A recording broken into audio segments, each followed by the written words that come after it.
लो guys अद्धा घंटा रह गया जी होने च ते बाकी कहंदे ने जी सही है ए चेक करो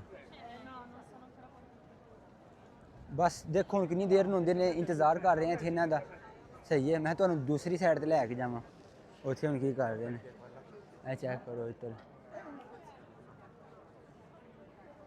बहुत ही ज़्यादा इंतज़ाम ने भाई जी सड़क भी क्रॉस की है भी उन्हें 5 मिनट उत्थे खलाया वे आंदे ने पहले इंतज़ार करो ज़्यादा बंदे आउंदे तो फिर व्हील चेयर वाले जो मजदूर बंदे ने उन्होंने वास्ते उन्हें स्पैशल इंतज़ाम किया तुम चेक कर सकते हो सही है हर एक चीज़ उन्हें पूरी प्रोफैशनल की ओके की है इतने भाई जो बीमार बंदे ने उन्होंने साढ़े तो जोड़े होंगे ना बीमार होना आते तुम घर ही रवो तुसा इतने अगे की करना वे पर इतने तुम चेक करो जो बीमार मरीज़ बंदे भी होंगे ने उन्होंने भी भाई इन्होंने इतने इंतज़ाम किया होंगे वे सही है तो यह पूरा स्टेज उन्होंने मरीज़ बंदों वास्ते बीमार बंदों वास्ते जो बेचारे चल फिर नहीं सकते ठीक है उन्होंने वास्ते उन्होंने बनाया वे तो यह सारे फुल शुल पे ने इतने इन्होंने सारे फुल सटने तो हर एक चीज़ ओरिजिनल है नहीं कोई फेक है 2 नंबर है हर एक चीज़ इतने ओरिजिनल है सही ओरिजिनल चीज़ है सटनी उत्ते तो मैं चलो तुहानूं होर घुमावां फड़ावां चरानूं इंतज़ार करने आपे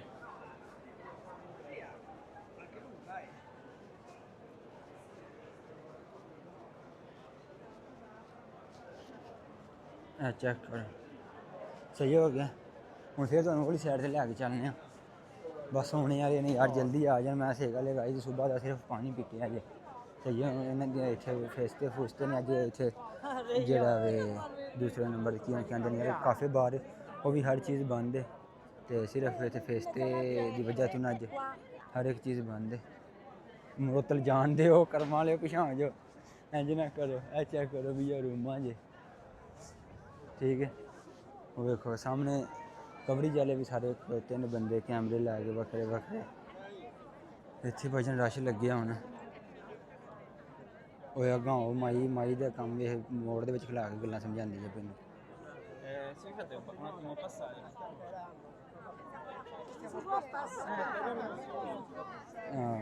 राह दे विच माइयां ने बस गल्लां ही करनियां होंदियां ने हैं पिच्छे ट्रैफिक जाम होई गे ते उत्थे उ'नें गप्पां लांदी ते गाइस भैया रूमा तुस चेक करो भैया रूमा तो तुहानूं कहना जेह्ड़े भाईजान इटालिया दे लोग ने ना बहुत ज़्यादा अच्छे ने तुसी जिन्ना हो सकदा है किसी अच्छे कंट्री नूं चूज करो तुहानूं मुश्किल जरूर आवे दी पैह्लां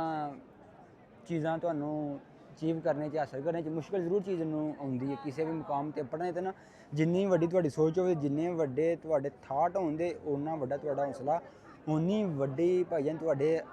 अंदर उस चीज़ को हासिल करने की करज होनी चाहिए ठीक है हूँ देख लो लोग नाले दुआले देख रहे हैं बट मैनू कोई मसला नहीं क्योंकि मेरा शौक है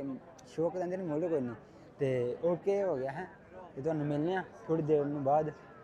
बस यार हूँ पता नहीं किस टाइम बनाना मैं मुल्क तो फामे हो गया वहाँ ओ जी मुल्क तो फामे